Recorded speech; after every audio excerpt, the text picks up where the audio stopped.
भगवान सच्चित आनंद स्वरूप है। भगवान क्या है? सत्य। सत्य कहते हैं भूत भविष्य वर्तमान तीनों काल में जो रहते हैं उसको सत्य है। सत्य हमारा शरीर जन्म से पहले नहीं दिख जाता, ये संसार जो जन्म लिया है और नष्ट हो जाएंगे, ये भी सत्य नहीं है। ठीक है, तो ये हो गया मतलब सत्य। सत्य मतलब तीनों अवस्था में जो रहते हैं वो सत्य। चित ज्ञान स्वरूप मतलब भगवान अखंड ज्ञान स्वरूप। हमारा ज्ञान सीमित है, हमारा ज्ञान उस पार क्या हो रहा है हम नहीं जान सकते, लेकिन भगवान अखंड ज्ञान है और दूसरे को भी अंतर में बैठकर दूसरे को ज्ञान प्राप्त कराते हैं। और सचित आह्लादिनी है भगवान का जो आह्लादिनी शक्ति है, राधा रानी उन्हीं का ही शक्ति है। उन्हीं से वो दो, जैसे एक चना है, चना के दो पार्ट है, तो ऊपर में एक ही तत्व है, लेकिन जब उसको छिलका उतारेंगे तो दो हो जाता है। तो भगवान लीला के वश राधा रानी अपनी ही शक्ति को अलग करके वो खेलते हैं। राधा रानी से सारी शक्तियाँ सृष्टि भई और ललिता विशाखा आदि, और भगवान श्री कृष्ण से आदि सखाओं का मधुमंगल दाम आदि। इस प्रकार से ये सखा और सखियों के साथ भगवान गैया चराते हैं सखा के संग, और भगवान गोपियों के संग रास रचाते हैं। महाराज जी, आपको ऐसा कुछ दर्शन वगैरह हुए उनके यहाँ पे? तो होते हैं, सबको होते हैं, और ये साधन से होता है। जब ये माया का पर्दा अर्जुन ने भगवान ने कहा कि तुझे मुझे देखने के लिए इस आँख से देख नहीं सकता, उसके लिए दिव्य नेत्र चाहिए, तो उसके लिए साधना चाहिए। मतलब जैसे हमारा शरीर मतलब इस संसार में स्त्री पुत्र आसक्त, मतलब ये जो सांसारिक वस्तु में अगर हमारा मन उसमें लगा है, आसक्त है, तो भगवान को दर्शन नहीं कर सकते। ठीक है, तो जो भगवान को प्राप्त करने के लिए तन्मयता होना चाहिए भगवान की रूप में, नाम में। और हमारा चित्त अनादिकाल से मैला है, हम नाम लेते लेते जब ये चित्त पवित्र हो जाएगा, शुद्ध हो जाएंगे, तो भगवान धीरे धीरे अनुभव में आते हैं, स्वप्न में आएंगे, फिर अच्छे अच्छे स्वप्न आएंगे, और फिर धीरे धीरे प्रत्यक्ष होने लग जाएगा। ऐसे होता है, तो इसके लिए साधना चाहिए।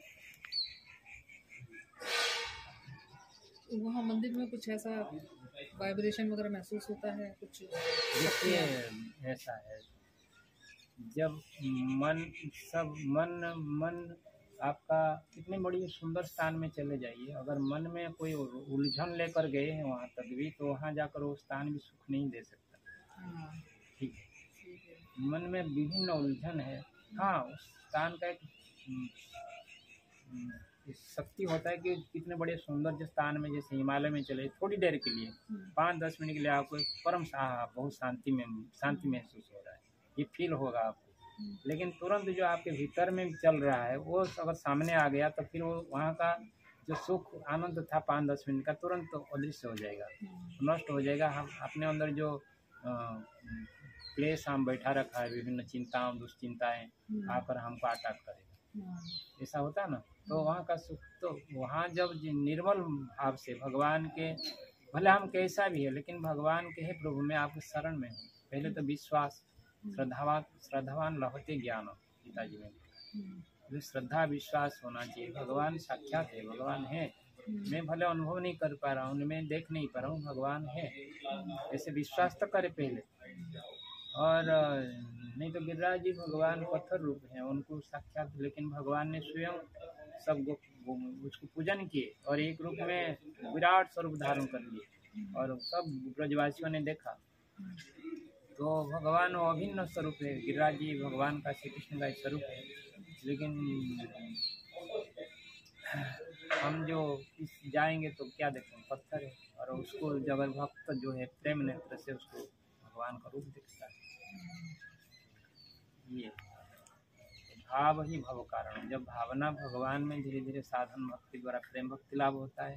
पहले साधन में हम उतरे, भगवान की प्रथम भगति कर संगा, द्वितीय भगति मम कथा प्रसंगा, राम जी श्री, ये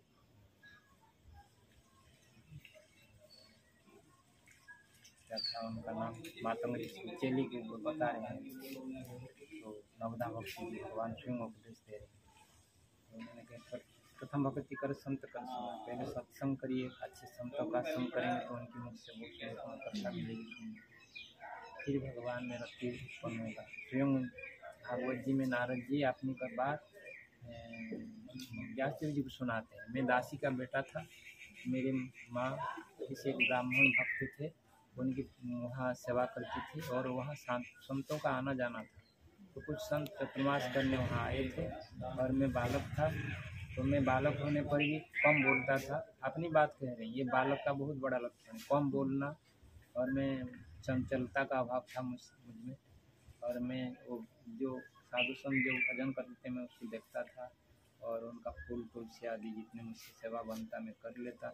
और जो उनका जो प्रसाद पाने के बाद जो अवशिष्ट बचा रहता उनके आदेश लेकर मैं उसको पा लेता। तो मेरे सारे पाप धुल गए, मेरा चित्त शुद्ध हो गया, पवित्र हो गया। और मैं उनकी कथा कीर्तन करते बड़ी प्रेम से सुनता था।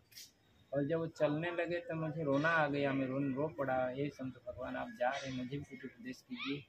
तो उन्होंने मुझे जाते समय जो परम पूज्य मंत्र है उन्होंने दे दिए मुझे। और जब एक दिन क्या हुआ तो उस मंत्र को लेकर जप करते थे एकांत में और अश्रु विगलित होकर भगवान का रूप का निहारने लग जाते, आनंद आता, आंसुओं में भीग जाते थे।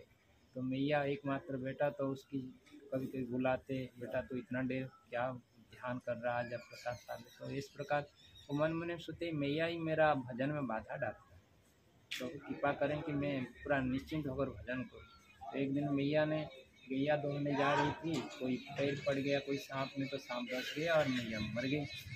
और मैया मर गई तो उसके लिए ना रोना हुआ ना पश्चाताप किया। छोटा सा बालक 5 साल का, मैया का फिर क्रिया जो भी करके फिर वो चल दिए जंगल की ओर। चलते चलते बहुत दूर एक तालाब था, उसमें थके हुए थे और शाम का समय था। तो स्नान किए, जलपान किया और पीपल का वृक्ष के नीचे बैठ गए।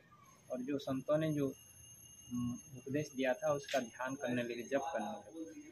तो मैंने में जप किया था, भगवान क्षणिक मुझे दर्शन दिए और कहा, हे नारद जी तो अगले जन्म में ब्रह्मा जी का पुत्र बनोगे और मुझे प्राप्त हो जाओगे। और इसी जन्म में तेरे भजन के उत्कंठा के लिए मैं थोड़ी सी दर्शन दिया, झलक मात्र ऐसे। ये आप स्वयं नारद जी व्यास देव जी को भागवत जी में अपनी बात बताते हैं। तो ऐसे ही भक्ति लाभ होता है सत्संग द्वारा, भगवान की कथा के द्वारा सत्संग करने के बाद। जैसे हम भोजन करते हैं तो ऐसे नियम बनना चाहिए, कथा सुने भगवान की, तो ये रोज नाम लें। जब हम कुछ एक पहिया में तो दूसरा पहिया आएगा, तुरंत इतनी छलांग नहीं लगा सकते, एक स्टेप दूसरी स्टेप